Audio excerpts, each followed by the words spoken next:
Louvado seja o Senhor Jesus. Hoje eu quero falar sobre a presença de Deus,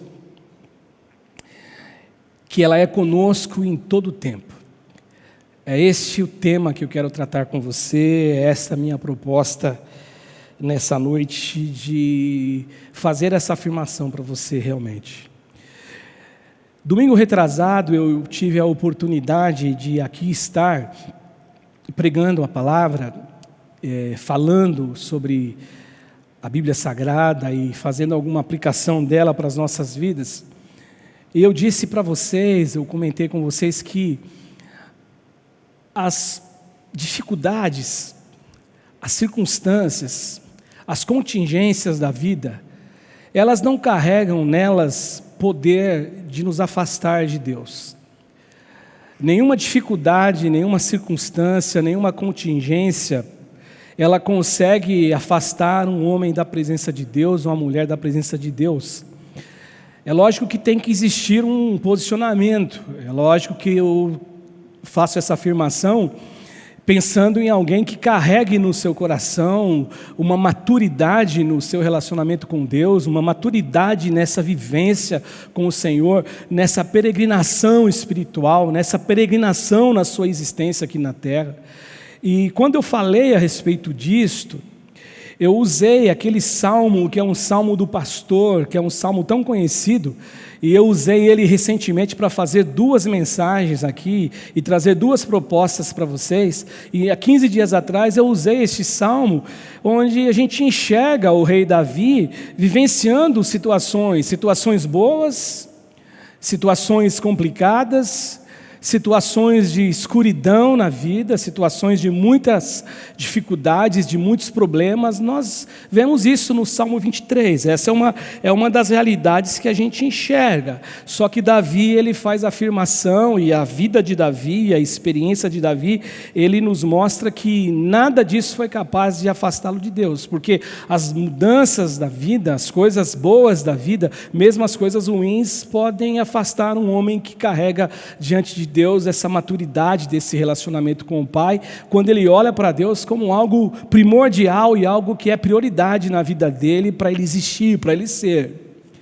Eu também disse que Paulo, ele atingiu essa maturidade quando o apóstolo Paulo, ele chega lá no livro de Romanos, no capítulo 8, e Paulo faz aquela afirmação muito conhecida, que é um clássico da Escritura Sagrada.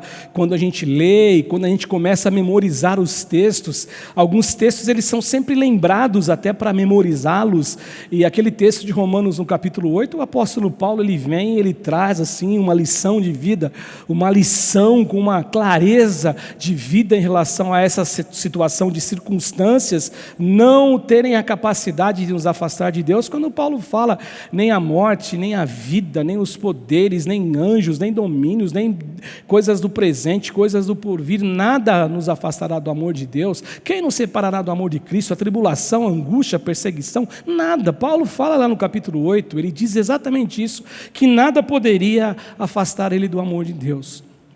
E hoje eu fiquei pensando o que eu poderia pregar aqui nesse dia. Semana passada eu falei que Deus, ele nos faz fortes. Deus, ele é o incansável Deus que nos torna fortes, que nos torna incansáveis. E hoje eu queria falar exatamente sobre essa presença de Deus que é com a gente o tempo inteiro. E o Evangelho de São Mateus, no capítulo 28, do verso 18 ao verso 20, é um texto que você conhece bem também, é um outro texto que a gente sempre fala dele, até porque é um texto que a gente vê Jesus ordenando e passando para os seus discípulos uma missão, entregando a eles o bastão para que eles continuassem a pregação do Evangelho, continuassem a ensinar o Evangelho. E Jesus, então, que é o texto da grande comissão, diz o texto assim que Jesus, aproximando-se, falou-lhes dizendo: toda autoridade me foi dada no céu e na terra. E aí Jesus fala: ide, portanto, fazei discípulos de todas as nações, batizando-os em nome do Pai, em nome do Filho e do Espírito Santo. E aí ele fala assim: ensinando-os a guardar todas as coisas que eu vos tenho ordenado. E logicamente que Jesus ele não fala isso simplesmente por falar, porque isso que Jesus tem nos ordenado e tinha ordenado aos seus discípulos, na mente de Jesus, na cabeça de Jesus, no conhecimento de Jesus, desse Deus que se fez carne, ele sabe que vai ser isto, seria isto que daria sustentação para que eles pudessem prosseguir diante de tudo que poderia acontecer, ou diante de tudo que aconteceria. E aí ele fala, ensinando a guardar todas as coisas que eu vos tenho ordenado. E aí Jesus fala uma coisa interessante, ele faz uma afirmação, e eis que eu estou convosco todos os dias, até a consumação dos séculos. Ou seja, existe aqui por parte de Jesus uma afirmação, que Ele está comigo, que Ele está com você, que Ele estaria com aqueles discípulos até que eles partissem desse mundo, deixassem esse mundo, que quando eles partissem desse mundo como ser humano, eles deixassem esse corpo terrestre, como o apóstolo Paulo fala em Coríntios no capítulo 5, se eu não me engano a sua segunda carta, esse invólucro humano, e eles partissem para a glória, mas ele também está dizendo que Ele está comigo e Ele está com você. Quando a gente abre Mateus no capítulo 1, no verso 23, onde existe aqui uma citação de uma profecia, diz assim o texto, eis que a virgem conceberá e dará à luz a um filho, e ele será chamado pelo nome de Emanuel. E aí diz assim, que quer dizer, a tradução é, Deus conosco, Deus comigo, Deus com você, Deus com a gente.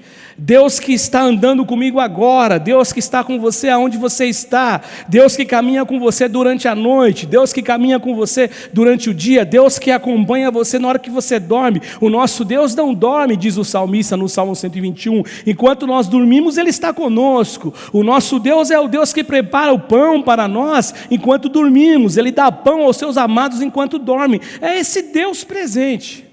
Agora, não resta dúvida que isto só ganha verdade dentro de nós, isso só ganha um valor de verdade dentro de mim, dentro de você, por meio da fé.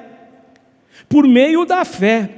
E quando você lembra de Hebreus 11:1, a fé é o firme fundamento, que é o texto que está aparecendo aí, a fé é a certeza das coisas que se esperam e a convicção de fatos que não se veem. É isso que diz o texto. A minha tradução diz um pouquinho diferente, diz assim que a fé é o firme fundamento das coisas que se esperam e a prova das coisas que não se veem. Ô Sheila, se você conseguisse trocar a versão revista atualizada, aí vai bater mais com os textos que eu vou ler aqui, que essa versão é um pouco diferente. Não, é essa mesmo, né? Revista atualizada, é isso aí, ó, certinho, obrigado, tá? Então, esse texto ele fala exatamente isso. Agora, isso é uma grande verdade, e eu fico lembrando, por exemplo, de um salmo, que é um salmo que ele trata isso de uma maneira espantosa, de uma maneira maravilhosa, de uma maneira gigante, que é o Salmo 139, do verso 7, quando o salmista Davi, ele tem essa compreensão da presença de Deus com ele, ele tem essa compreensão da presença de Deus com a gente sempre, porque, irmãos, quando eu dizia a respeito de fé, voltando um pouquinho a falar de fé, porque a grande verdade é que muitas vezes você não sente a presença de Deus. Talvez você vai me estranhar, talvez você vai dizer, não pastor, mas que raio de pastor é você? Mas quantas vezes a gente não sente a presença de Deus? Quantas vezes você está num ambiente e você olha para alguém? Eu já ouvi até algumas pessoas dizerem assim, uma pessoa uma vez me disse especialmente, eu queria sentir o que aquela pessoa está sentindo, porque a gente é muito disso, do toque, do sentimento, daquela coisa, do friozinho na barriga, do arrepio. Quantas vezes nós não sentimos a presença de Deus? Quantas vezes nós não sentimos, mas a grande verdade é que Deus está com a gente. O que a Bíblia me diz, o que a palavra de Deus me orienta, o que a palavra de Deus afirma, esta é a grande diferença, esse é o grande diferencial. E o salmista Davi, ele mostra essa experiência que ele tem. E no Salmo 139, ele faz uma pergunta, como a gente aprende, é uma pergunta que tem resposta, é uma pergunta retórica. E o salmista fala assim, para onde me ausentarei do teu espírito? Para onde fugirei da tua face? E ele fala assim, se eu subo aos céus, lá estás.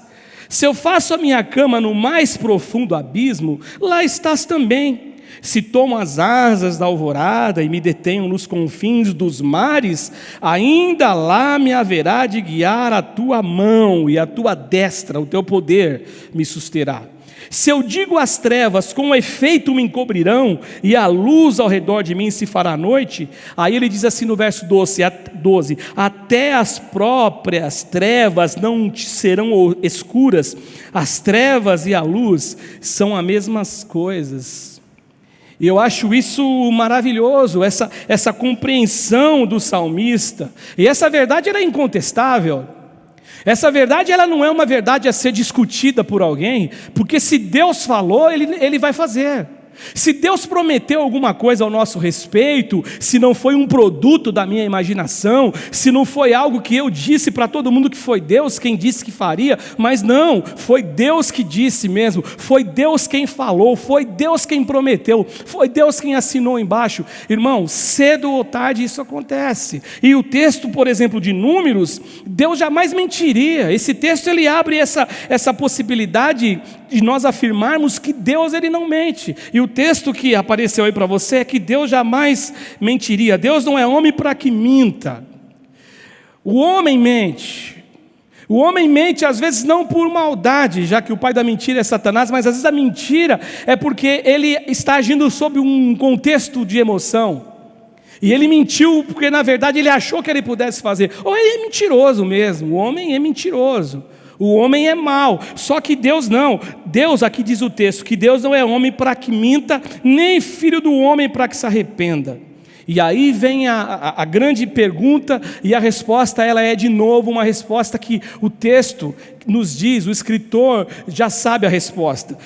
Porventura, tendo prometido, ele não o fará? E aí ele diz mais, ou tendo falado, não cumprirá? Ou não o cumprirá? Portanto, gente, se tem uma coisa que eu e você podemos afirmar, olhando para a nossa alma, para o espelho da nossa alma, ou falar a alguém que vivencia um momento que a vida se tornou com cara de bicho-papão, a vida se tornou escura, a vida se tornou uma situação de trevas, o mar ficou muito revolto. Se tem uma coisa que você pode afirmar para essa pessoa e para você mesmo, é que Deus ele está conosco sempre. Deus anda comigo e com você sempre. Deus está com a gente sempre. Não é isso que eu já repeti em 2 oportunidades aqui, quando Davi fala, ainda que eu ande, ainda que eu passe por um vale de sombra de escuridão, ainda assim Deus vai estar comigo. É a certeza que o salmista tinha, essa é a certeza que eu preciso ter. Agora, a grande pergunta a ser respondida aqui hoje, nessa noite, por mim e por você, é por que tem pessoas que não conseguem enxergar isto como verdade? A vida, a presença de Deus, Deus com ele, Deus habitando ao lado dele. Por quê? Eu acredito que em primeiro lugar, porque existem pessoas que não conseguem perceber isto, e não conseguem tomar posse disto, dessa verdade, porque essas pessoas elas começam simplesmente a focar nas coisas que estão dando errado, nas coisas que não funcionam, nas situações de dificuldades. O foco dessas pessoas é no problema, é no erro, é na dificuldade. E por conta disso, eles não deixam cair no coração, isso não ganha concreção, isso não ganha plenitude dentro do coração deles, de verdade, dentro da alma deles, aqui na entranha, no coração, né? Que o certo é aqui, entranha. Deus, eles não deixam com que isso ganhe vida dentro deles. Ganhe verdade dentro deles, porque eles acham que situações e dificuldades, situações dificultosas, elas têm sim um paralelo com a ausência de Deus, com o abandono de Deus, com o sumiço de Deus. Por isso que algumas, e isso, deixa eu falar uma coisa para você, eu estava me lembrando agora, e isso é uma coisa que acontece para quem está do lado de fora, ou seja, o que eu estou dizendo com o lado de fora? Aquele que não tem uma relação com Deus, porque os povos antigos, o salmista fala, que escreve a gente lê, que diziam assim para ele, o teu Deus onde está? Onde está o teu Deus? Aonde está o teu Deus? Me diga onde está o teu Deus. E isso parece que ganha força no coração de muitas pessoas, que quando focam para a dificuldade, quando olham para o problema, eles não conseguem olhar para outra coisa. Então toda a energia é canalizada naquela dificuldade que eles estão enfrentando. E por conta disto, o sentimento que eles acabam deixando brotar dentro do coração e inundar a sua alma é que Deus esqueceu deles, é que Deus abandonou. Ou seja, essa frase de que Deus está conosco todos os dias, em todos os momentos, em todos os tempos, parece que é uma frase muito distante, muito longe. E a gente vê o exemplo disso, por exemplo, na mulher de Jó. No capítulo 2 de Jó, no versículo 9, e depois que aconteceu tantas coisas na vida de Jó, depois de Jó ter perdido todo o seu recurso, depois de Jó ter perdido todos os seus filhos, morreram os 10 filhos do Jó, e nesse instante, quando a mulher, ela olha para isso, ela foca nisso, ela faz uma afirmação, ela fala para Jó, ela faz uma pergunta a Jó, na verdade, ela diz assim, no capítulo 2, o verso 9, então a mulher lhe disse, ainda conservas a tua integridade? E aí ela pede, ela fala uma coisa para Jó muito difícil, muito dura, amaldiçoa a Deus e morre. O que ela estava ensinando para mim e para você, o que ela nos ensina com isso é justamente isto. Pessoas que elas olham só para o problema, elas olham só para a dificuldade, elas olham só para toda a problemática que surgiu, e quando elas assim o fazem, elas não conseguem olhar para Deus e ter um sentimento em relação a Deus, ou ter uma visão de Deus como um Deus que é bom, um Deus que está com ela, um Deus que anda com ela. Imagina, se tudo isso aconteceu, se tudo isso aconteceu na minha vida, na vida do meu marido, como seria o caso dessa mulher, o significado é um só: Deus esqueceu de você. Portanto, para que essa integridade toda? Para que essa inteireza de coração toda? Para que essa fidelidade toda para com Deus? Amaldiçoa a Deus e morre, Jó. É o que te resta. E aí no verso seguinte, nós percebemos o contraste. Nós percebemos a diferença, nós percebemos o grau de maturidade e o grau de vivência com Deus totalmente diferente da mulher. E aqui me chama a atenção uma coisa que é importante: numa casa, dentro de um lar, dentro de uma família, nem todos podem ter a mesma visão de Deus. Poder podem, mas nem todos têm. Porque alguns, eles não têm esse nível de aproximação de Deus, não têm esse nível de aliança com Deus, de intimidade com Deus. Agora Jó não, ele fala assim: você está falando como qualquer doida, no verso 10.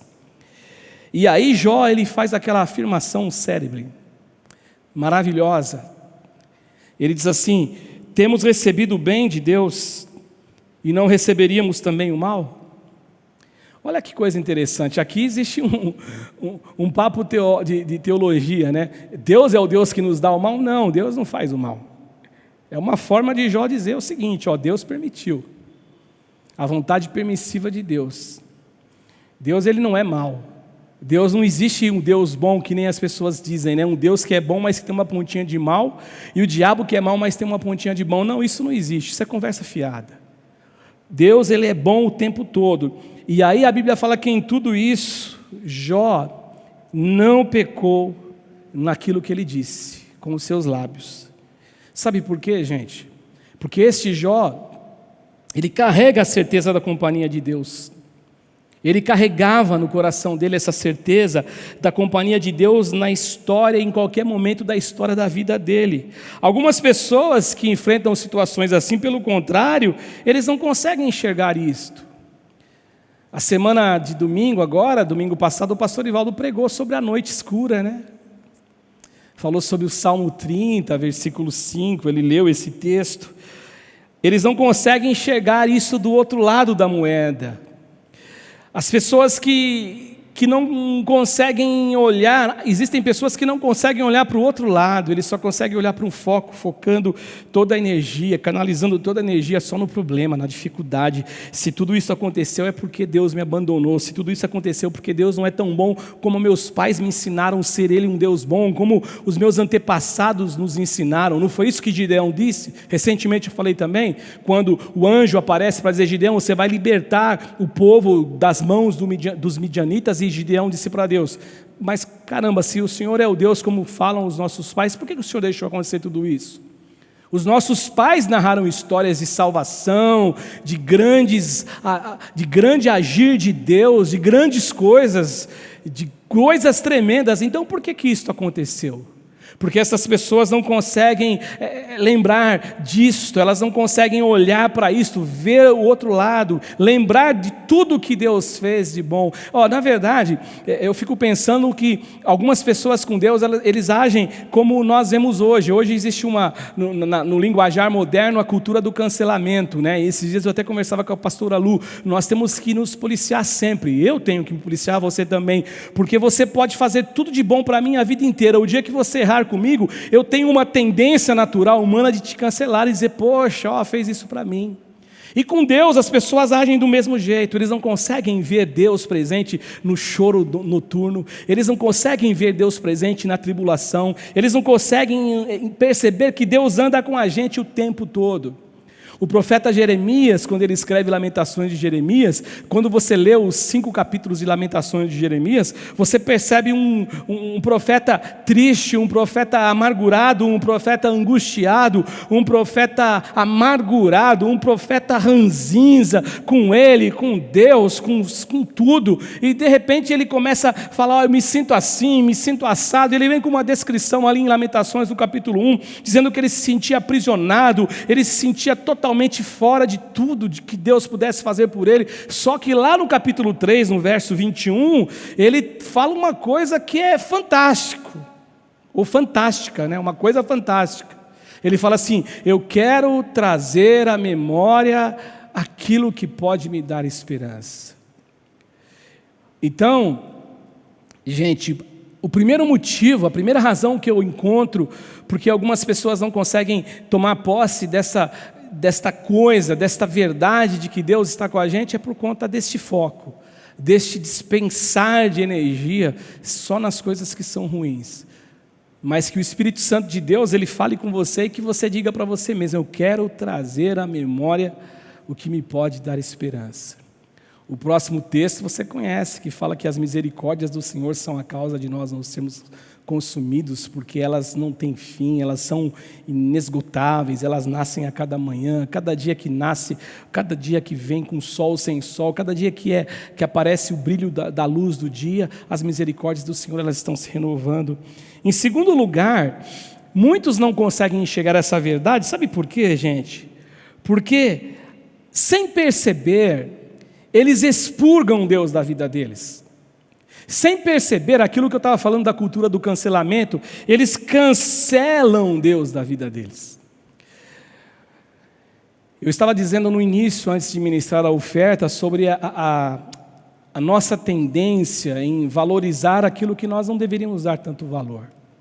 E essa questão de expurgar Deus do convívio da gente, e muitos não conseguem enxergar isto, a presença de Deus, porque sem que eles percebam, eles expurgaram Deus do convívio da vida deles. Acontece na seguinte dinâmica, a gente não ora mais como a gente orava, a gente não jejua mais como nós jejuávamos no início da nossa carreira cristã, a gente não busca mais a Deus como a gente buscava no início da nossa jornada, a gente não tem mais uma vida equilibrada e uma vida saudável na presença de Deus.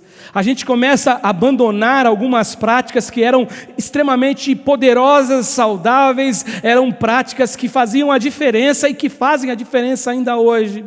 A gente já não consegue mais ouvir como nós ouvíamos no passado. Aquele pastor que nos encantava com aquilo que ele nos ensinava, parece que agora não tem mais encanto nenhum. Aquele louvor que tocava a nossa alma e que penetrava fundo dentro do nosso ser e nos fazia chorar na presença de Deus, parece que com o passar do tempo, de tanto ouvir, a gente não consegue mais ter essa percepção daquilo que realmente Deus representa. Então a gente não ora como antes. Eu ouvi esses dias um pastor dizer o seguinte, que não existe mais a prática, e isso é uma realidade em muitos lares cristãos, não existe mais a prática do culto no lar. do familiar, melhor dizendo, o culto familiar, do pai que lê um texto com o filho que ora, da mamãe que ora, que não é para fazer um culto de 2 horas, mas não tem mais aquele momento junto da família, não existe mais aquela oração. Esse pastor dizia, no secreto do quarto, quando Jesus disse assim, quando você for orar, não precisa orar na sinagoga, em pé, para que todo mundo veja você, entra no teu quarto, fecha a tua porta, fala com o teu pai em secreto, e o teu pai que te vê em secreto vai te recompensar. Nós não buscamos mais a Deus como buscávamos no começo. Então nós vamos entrando nesta rotina de cancelamento, de expurgamento de Deus, sem que a gente perceba. E Deus vai ficando distante, mas é uma distância que é causada por nós, não é por Ele. Deus, Ele está no mesmo lugar, Deus, Ele está perto de você, Deus, Ele está pronto a te abençoar. Até tem uma canção que o Roberto me passou hoje, que eu pedi para ele, que ele coloca às vezes no final do culto, que fala, volta, vem correndo para os braços do Pai, porque Deus, Ele está te esperando, Ele está no mesmo lugar, Deus não muda. E o texto de Jeremias, que é um texto que você conhece muito bem, ele fala assim, buscar-me-eis, 29:13 de Jeremias, quando vocês me buscarem de todo o coração. Ou seja, é uma busca de coração, não é uma busca simplesmente por uma rotina, não é uma busca por uma obrigação, não é uma busca porque a mamãe mandou buscar, não é uma busca porque o pastor mandou, não é um jejum, uma campanha porque tem campanha na igreja, não, eu busco porque eu preciso, porque eu necessito, porque eu não sei viver sem Deus. Agora algumas pessoas não percebem essa presença por conta disto. O Salmo 84, versículo 10, e aí Sheila vai estar totalmente diferente dessa tradução, mas não faz mal, você pode projetar para eles, que eu peguei essa tradução da Bíblia, a mensagem do Eugene Peterson, eu li isto e eu achei muito interessante a visão que ele dá para o Salmo 84, que é esse versículo, pois um dia nos teus átrios vale mais do que 1000, eu prefiro estar à porta do meu Deus, da casa do meu Deus, a permanecer nas tendas da perversidade. O Eugene Peterson, ele escreve assim, um dia passado em tua casa, neste lindo lugar de adoração, é melhor que várias temporadas nas ilhas mais belas.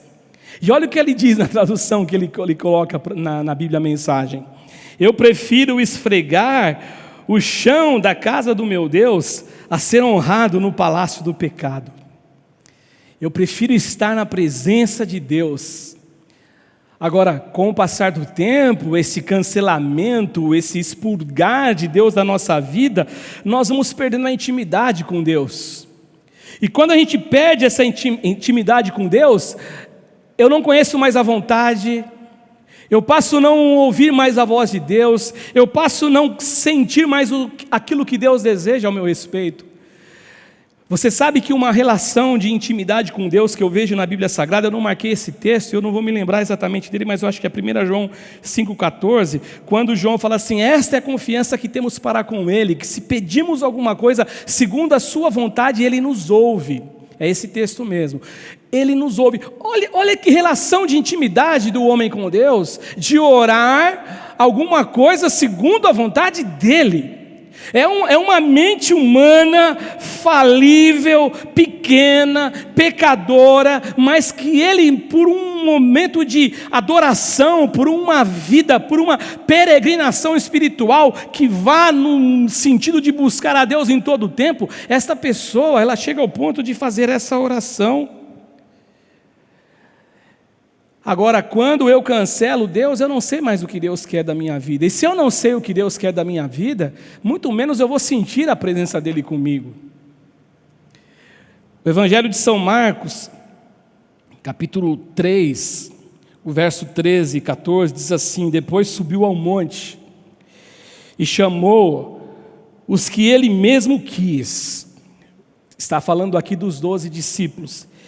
E vieram para junto dele. Então ele designou 12 para estarem com ele e para os enviar a pregar.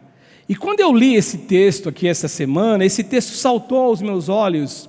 E provavelmente eu já li esse texto tantas vezes, provavelmente não, já li tantas vezes. Mas olha assim, o texto fala assim, então designou os 12 para estarem com ele.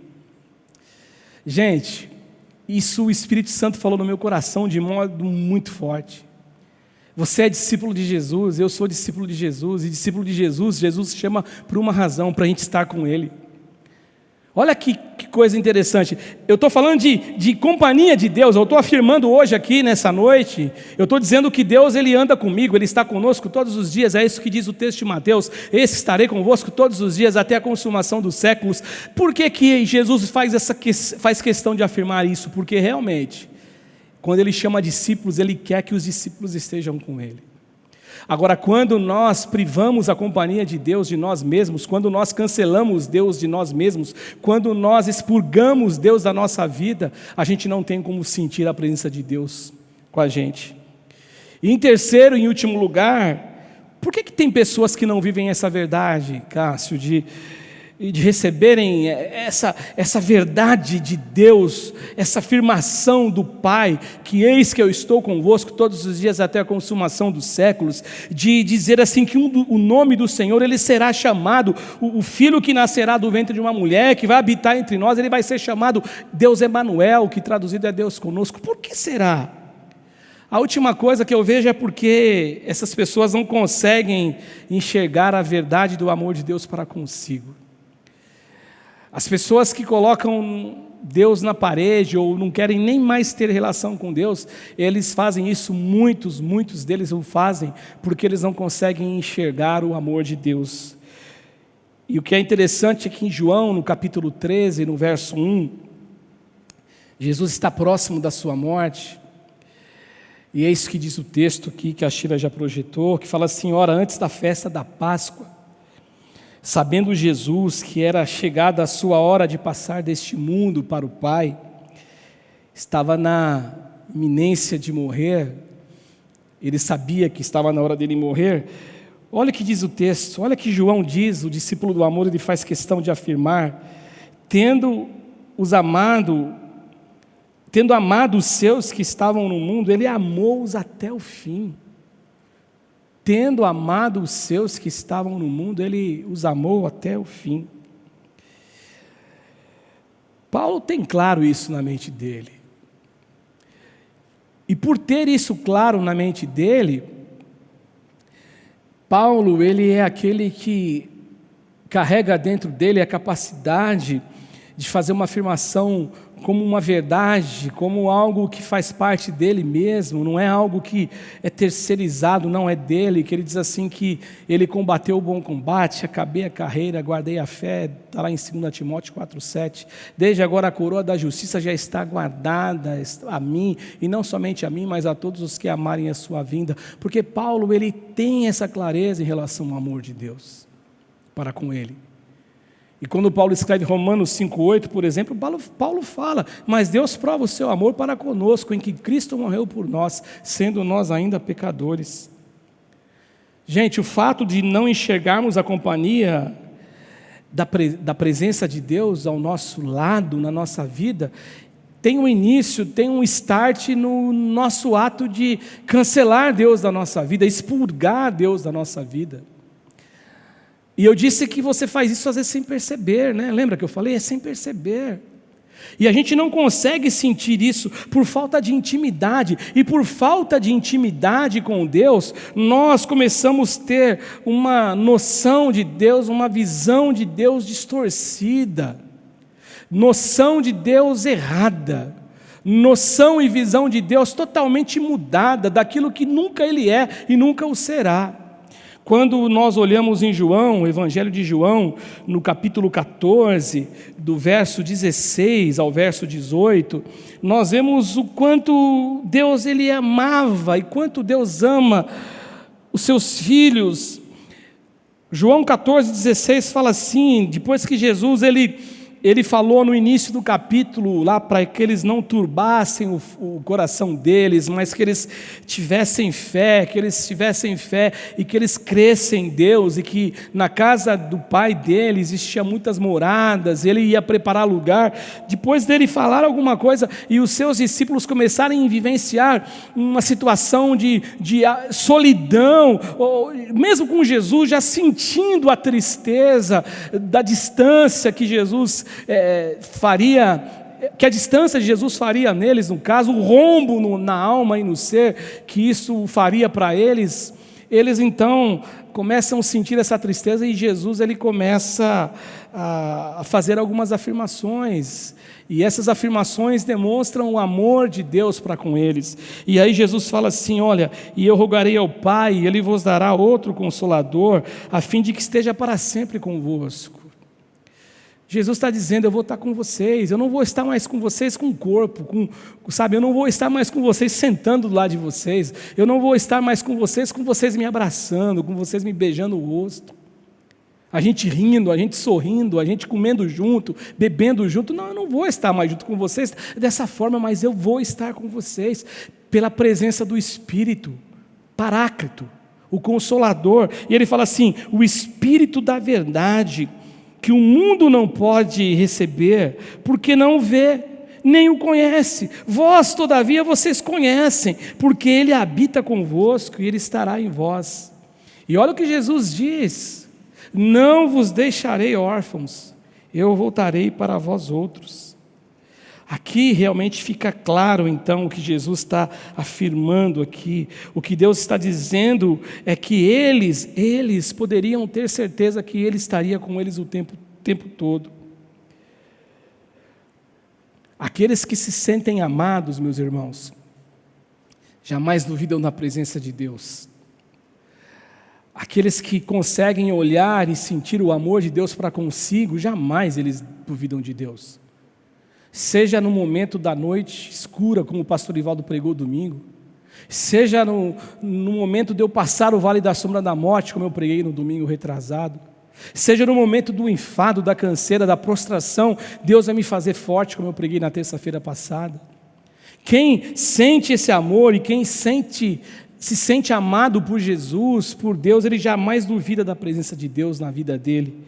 No Evangelho de João, no capítulo 17, também aqui, Evangelho de João, capítulo 17, do verso 11 ao verso 20, eu consigo enxergar essa expressão de amor de Jesus, o cuidado de Jesus para com os seus discípulos. Isso não mudou, Deus não muda, Deus é o mesmo ontem, hoje, eternamente, Ele ama você do mesmo jeito. Capítulo 17, verso 11, fala assim: já não estou no mundo, mas eles continuam no mundo, ao passo que eu vou para junto de ti. E aí ele ora para Deus: Pai Santo, guarda-os em teu nome que me deste, para que eles sejam um, assim como nós.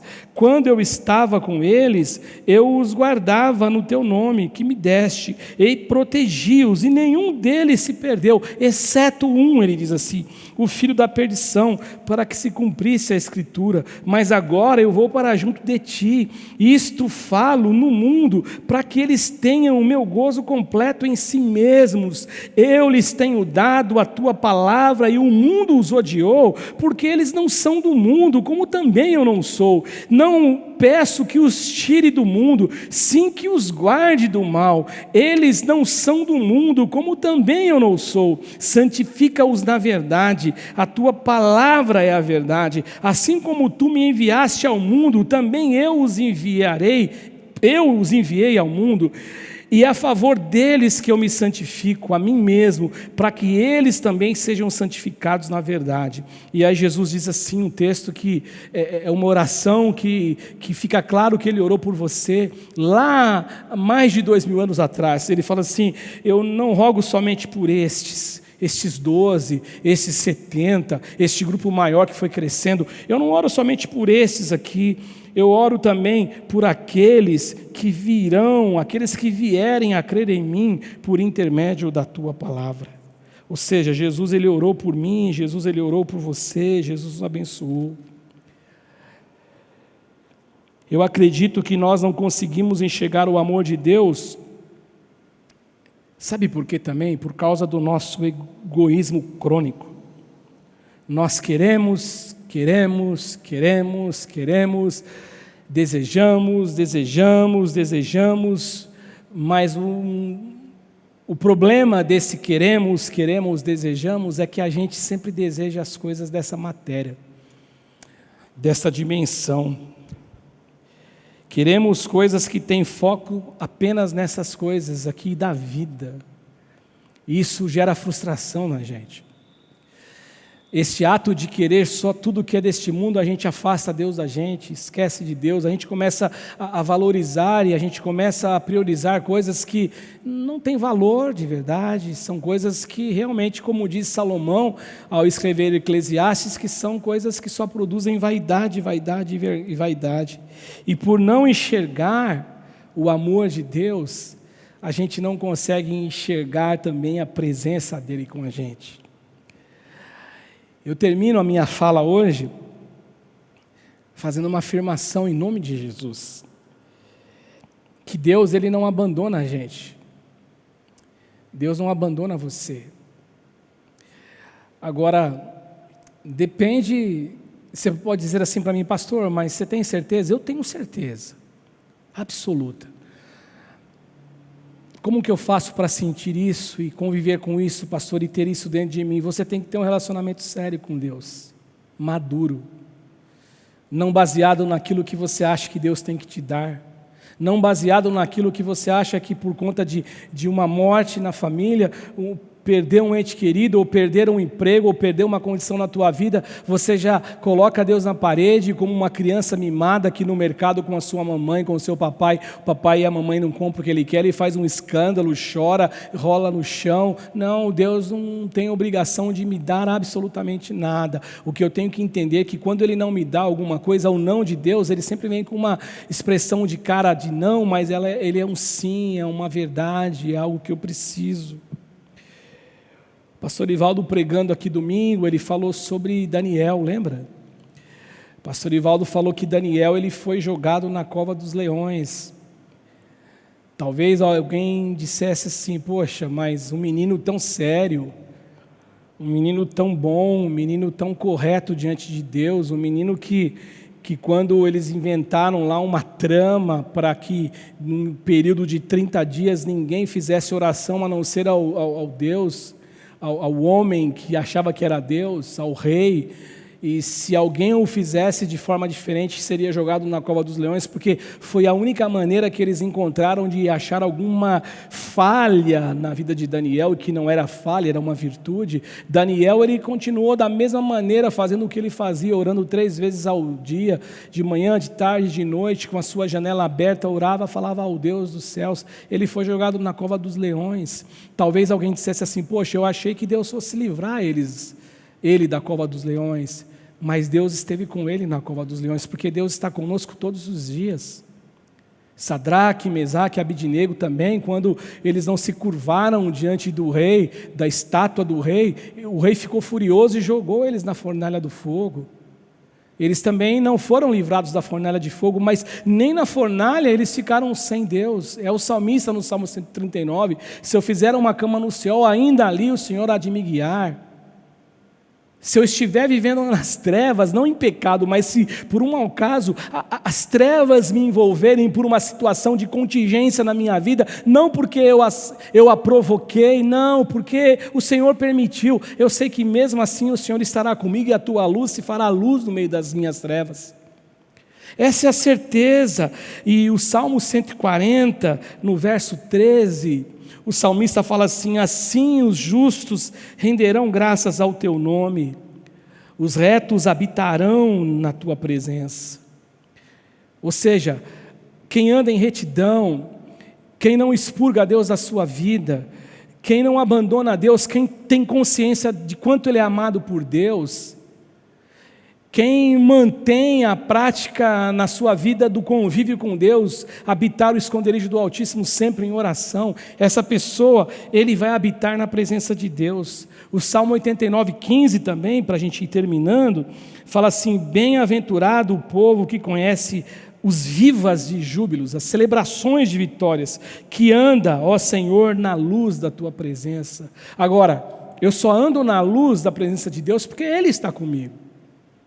Porque Ele está ao meu alcance, Ele não muda, Ele está com os braços abertos a te esperar, a música que eu citei aqui. Ele está como aquele pai do pródigo que o filho pediu a sua herança e partiu, mas de longe, todos os dias o pai esperava o retorno do seu filho. E o último verso é o verso de Deuteronômio 31, no verso 6, que diz assim, ó: sede fortes e corajosos, e não temais, nem vos atemorizeis diante deles. E aí a parte B do texto diz assim: porque o Senhor vosso Deus é quem vai convosco, Ele não vos deixará e Ele nem vos desamparará. Essa é a certeza que eu tenho que ter no meu coração, essa é a certeza que você tem que ter no seu coração, de que Deus, Ele está com a gente, de que Deus, Ele anda com a gente, de que Deus, Ele realmente está diante de nós todos os dias, seja no colapso da vida, seja no choro noturno da alma, como o pastor Ivaldo pregou domingo, na escuridão, Ele está comigo, seja no momento de luz, de alegria, de felicidade, seja na tristeza, Deus, Ele está comigo e sempre estará comigo, é a certeza que eu preciso ter sempre, em nome de Jesus.